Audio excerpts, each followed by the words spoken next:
segment of my story. I want to call it Invitations and Confirmations. So, God kept inviting me into working with Him. It's probably the best way I can explain it.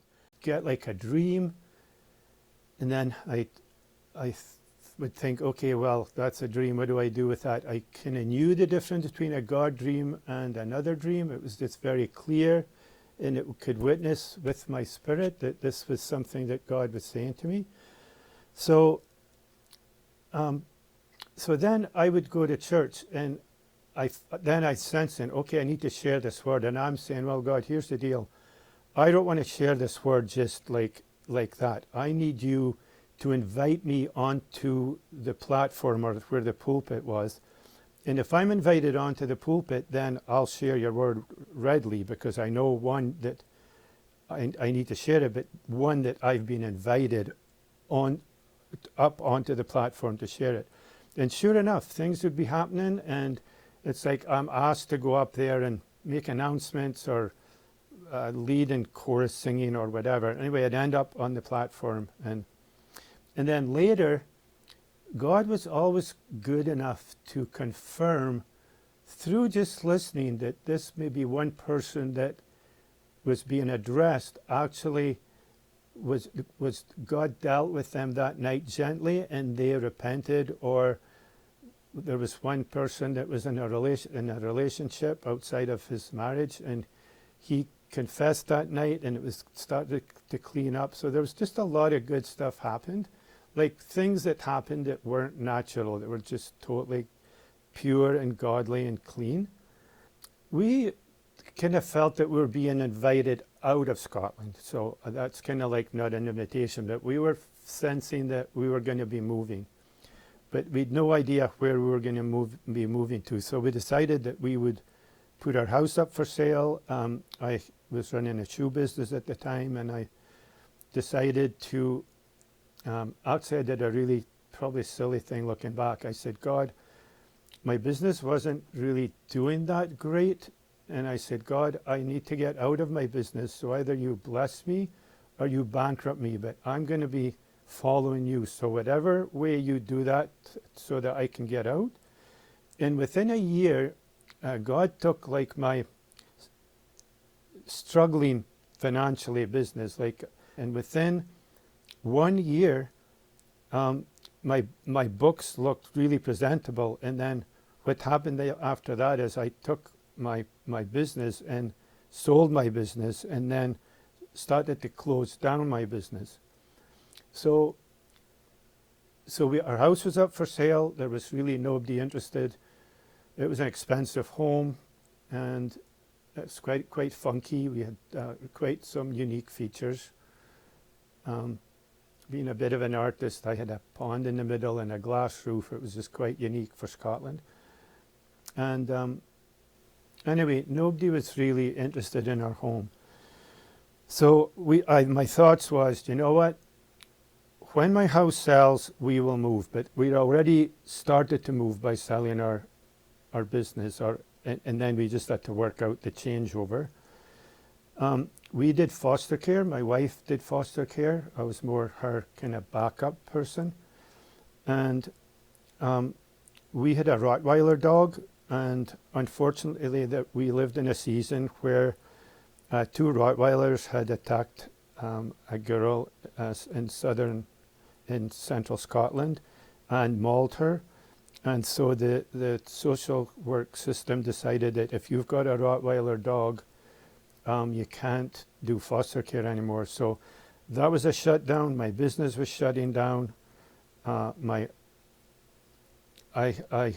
created an incident in the Sunday school, which was really not a good thing to do, but I created a situation managing some of the Sunday school teachers, and basically got reprimanded from the pastor, which rightly so. So basically I said I would finish off my term in the Sunday school, and then I'm gonna resign from Sunday school. But one day I was in Scripture, and I came across this scripture where There was 1 million people wandering in the desert, that God had taken them out of Egypt. He had been looking after them. But they were pretty miserable. They were complaining. They even were provided food every morning, fresh bread called manna every morning. They started to complain, and they're saying, Moses, we want meat. Like, Moses talked with God, and God said, yep, in the morning I will provide meat. I will provide quail for these people. So what blew me away, there was, according to history, there was roughly about 1 million people. And overnight, God brought enough quail to feed 1 million people. And that just blew me away. And then I thought, you know what? I know what's going to happen here. I'm going to have to decide to move before I sell my house, and not wait until after I sell my house. We made that decision to move, but now we didn't know where we were going to go. So I'm now getting a little bit desperate. I got 4 kids. I got a wife. We've no idea where we're going in the world. So while we were waiting on God to tell us where we were going, I had a pastor from a neighboring village. He used to go to Romania with like supplying like some medical supplies, but kind of just practical stuff, clothes and warm boots and stuff like that. And he would go to the orphanages and bring stuff there, because some of the conditions I understand were quite bad at that time. So in late 1989, he had started making this plan, and he'd borrowed my at a Volkswagen Westphalia caravan, like a 8-9 passenger caravan. He asked again to borrow my caravan, and I said sure. But now I'd also had a trailer, like a dual tandem trailer. So I thought, why don't we take my trailer too, which means you'll be able to bring more stuff. And why don't I be your chauffeur? I'll take you there, because I'm not, like all my things are closing down here, and I'm waiting on God, and I can come with you to Romania. And he said, sure, great. So this was like late fall in 1989. So I said, but I want to bring Bibles, because I had been to China before with a good friend of mine from my town. And we brought Bibles to China, and it was an amazing experience. I'll tell you just a snippet from there. We actually went from Hong Kong to Beijing, and there was about 7 of us. And in Beijing, we got stopped with all our Bibles. So we're sitting in an interrogation room, 7 of us with probably at least 14 bags of Bibles. And there was a guy there behind the desk, and he was doing paperwork, and he decided to go in somewhere into a back room. Well, the guy that was leading our team said, guys, let's go. So we stood up, grabbed our bags, and we walked out of the interrogation room into basically Tiananmen Square in Beijing. So, and then and then they never come after us. If they did, they would have caught us, because one of our team was a German Dutch guy called Klaus, and he had fair hair, and he was about 6'6". Well, when he walked into Tiananmen Square, there was all these black heads and grey sweaters, and then there was Klaus about 1.5 feet above everybody else. So if they'd wanted to catch us, all they needed to do was just to stand outside and look, and Klaus was there like a beacon. Anyway, the Bibles we brought in the literature were actually going to Mongolia. And so what was really cool about that story was later, like about 3 or 4 years later, we heard that revival had broken out in Mongolia. And yeah, it just felt really good to know that we had supplied some good Christian literature, that hopefully ended up where they were meant to go. Anyway, so back to the Ceausescu thing. So my friend said, look, Ceausescu in Romania is in charge. It's a dictatorship. I do not want to jeopardize what I'm doing, so you can't bring Bible.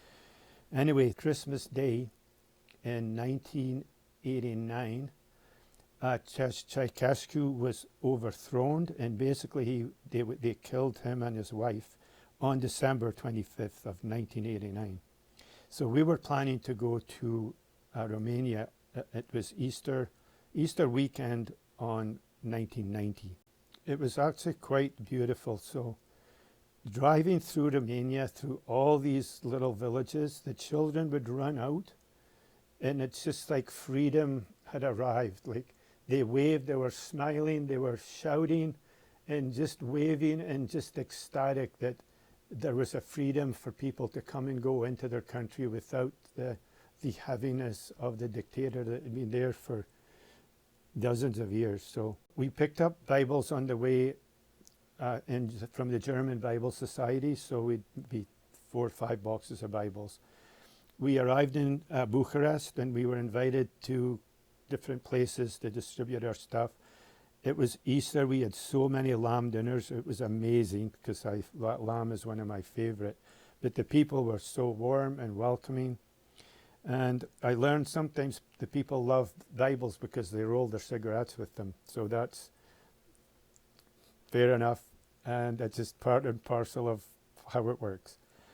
But after Easter weekend, we were invited, another invitation to friend was invited to go preach in this village up in the mountains. It was gorgeous. It was rolling green hills, empty. It was the dirt roads, the houses were very primitive.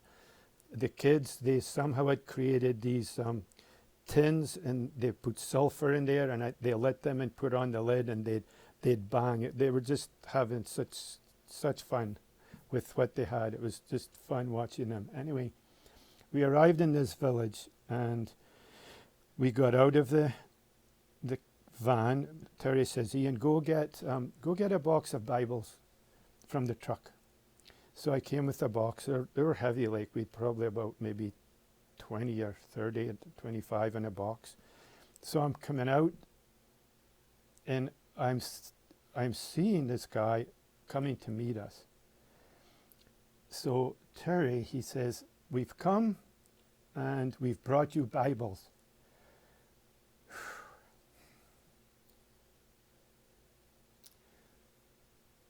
So the guy hit dirt. He was facing the dirt. He prostrated himself in the dirt, and I'm looking at Terry, and he's looking at me. And he stayed there for a while, and after he composed himself, he came up and he said, an old lady prophet that was in their village was on her deathbed. And she said, 2 men from the West are going to come and deliver Bibles to you. So just by faith and being a taxi driver, basically, for my friend, I became a fulfillment of a prophetic word that was done. I don't know how long it had been before we arrived there, but it was obviously during Ceausescu, when there's such an oppression on religion. Anyway, so that was definitely just a beautiful moment to see that, and just to see God's goodness and His mercy, and being able to use just a driver to be part of something just a lot bigger than he was himself. Another day I was in my house. Again, we're waiting on the Lord, just wondering what to do and where to go. Not quite fully stressed out at this time. And this wasn't a dream. This was like a day vision. It was just a very, very clear vision that I had in prayer. My eyes were closed. It's not that I could see it. But the vision really disturbed me. And it was something that was quite disgusting, but it represented the men in the church. And I thought, wow, what was that? So, but because it was so growth. I took it and I just put it aside. It's like, okay, there's no way I'm going to share that. There's no way I'm going to share that. I shelved that vision, and now I'm still seeking God very desperately for where we're going to go. So one day I'm just saying, God, you got to tell me. You got to tell me where we're going. We're leaving. Everything's shutting down. Like we're everything is shutting down, and I don't know where my family is going to end up. And as I'm just getting desperate, Scripture says, if you seek me with all your heart, you will find me. And that to me at that moment was desperation. I actually heard an audible voice behind me, and it was Africa. And I looked round, and there was nobody there. So now I'm all excited. So because God has shown me where I have to go. I had no idea where in Africa, what in Africa, but it was now somewhere to step into. So my wife came home and I said, Louise, God's called us to Africa. She says, well, he hasn't called me to Africa and I'm not going. And I thought, okay, whoa. I said, okay, here's how it works. Let's just say I've been invited to Africa, and if God's calling you to Africa, he's going to invite you. It must have been pretty soon after, but we were at this Christian conference, and they have these booths set up where there's like missionary booths, Bible Society booths, like maybe art booths, whatever. Anyway, this guy steps out of this booth and points right to my wife's face, and he says, Africa needs you. And my wife thought I paid this guy. Like, I didn't have money at the time to pay anybody, but anyway, so that was pretty funny. So now we were now on board with called confirmation, right? God called and God confirmed. Sometimes you have to walk quite far in before you get confirmation. And the last one was story was probably the hardest one of all. And so we were in our last Sunday in Scotland. The kind people had taken up an offering for us, and they'd prayed for us as a family. And I think we were leaving like in the next week. I think we had our train tickets and everything booked to go. We had flights. There was an amazing provision thing. People started coming to our door with bags of money, because we didn't have enough money for insurance. We had money for our flights, but we didn't have any insurance to cover just for health for our kids and stuff traveling. And people gave money that covered all our insurance and more. Anyway, we were finishing up service. The service was finished, and God dropped this thing into my heart. And I thought, oh no. But part of my walk has been obedience. So immediately I responded. It says, I asked my son to go up and ask if I could share something. Anyway, I got up and shared, and you could have cut the atmosphere with a knife. And then me and my family, basically once I sat down, it was like we walked out of there, basically, it felt like we were alone. And that was kind of like my death knell to ever being able to share anything in Scotland again. And for 7 years I'd go and visit, and I would go with, my dad was now elderly, I'd go with him and I'd sneak. He used to sit on the very back seat, and I used to sneak in with him and sit with him, and I'm saying in my heart, don't ask me to do anything, don't ask me to pray, don't ask me to do anything. And sometimes they didn't even mention I was there, which was, it felt worse. So just the rejection that I felt. Now they probably felt rejected from me. So this wasn't just all about me. They probably felt I'd rejected them by what I'd done. Anyway, 7 years later, I got a call from my good friend. And he said, Ian, he says, that's the vision that you just shared. He says, I just watched it unfold today, and I cried. It's like, well, that's really, really, really sad, because with a prophetic word, basically God's kind enough to say, this is a problem, I care enough about you, and this is a solution if you want to fix it. But if you don't fix it, this will happen. And that's exactly how it played out. So, yeah, so that basically, when Abraham left Ur, like when he left, he didn't know where he was going. And it says that he smashed all the idols in that city before he left. So he left never going to be able to return to that place. As we try to make our way to Africa, I'm going to say we ended up in Canada. So, and I was explaining before this story happened with the church elders that, hey, we're called to Africa, but we're going to Canada, and they're going like, Ian's kind of losing it here. Because we tried to go to Africa, and we just weren't, nobody would accept, none of the societies would accept us in Africa. We thought we could go through an outreach called YWAM to go to Africa through Switzerland. We're going to go live in Switzerland. They didn't want us there. We thought, we'll go to England because it's cheaper. And they said, no, you're not supposed to be here, but there's a city and a country prepared for you. So we ended up in Canada. And yeah, it's still a bit of a mystery where Africa fits into everything. Moses was told where he'd go, but he never arrived actually in the promised land that God had for him. So here we are in Canada. So we to go to Vancouver, and we stayed with the Bains. We stayed with them overnight, and then we took the bus up to Kelowna the next day.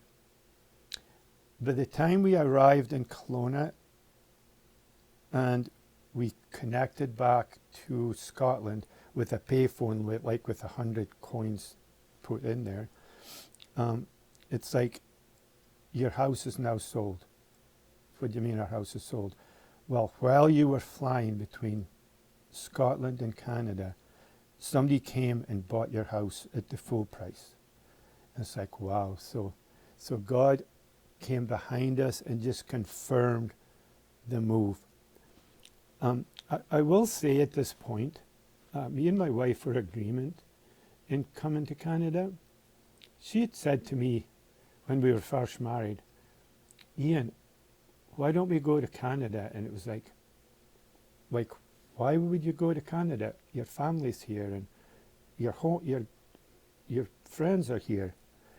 Now, what I didn't know at that time, but my wife's parents, they had emigrated to Canada, and then Louise was conceived in Canada, but Louise's mom's mom got sick, so they returned back to Scotland. But the leaving was very hard for my kids because they really were connected to my mom's mom, Margaret Tate. And Margaret would take them every Tuesday, and she'd make each one of them special. So what do you want to eat? What do you want to eat? What do you, like the 4 kids, and then she'd take them to a little church thing, Sunshine Corner. So my girls and my boys were very connected to Granny Margaret. And Louise was an only, so when we were leaving for Scotland, Louise's mom, I would see her mom and her dad were quite upset, more her mom. And basically her mom said, this isn't God, this is Ian Don. I was guilty of removing her grandchildren and her daughter and me, which would have been the bottom of the pile, from her life. Later on, so there was a lot of pain there for sure, and I can't fix that. A few years later, Louise's dad pulled Louise aside, and he said, Louise, I just have to tell you that your mom was so upset and didn't believe God had called you guys to Canada that she put out 7 fleeces. And what that means was God, if it was you that did this, you have to prove it by doing these 7 different things I'm going to put out. And if these things happen, all of them, then I'll believe that you took my grandkids away from me, basically, is what she was saying. And what Louise's dad said, he looked into my wife's face and he said, Louise, 6 of those things were actually possible, like possible. But he says 1 of them was impossible. And he says, God provided 7 for your mom. So God's good. His plans for us are good.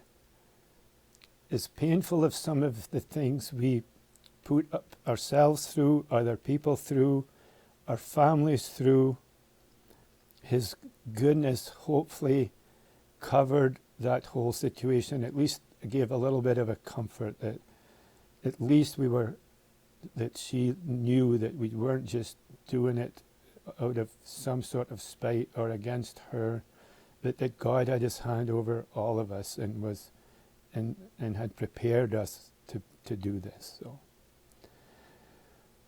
whew. Wow.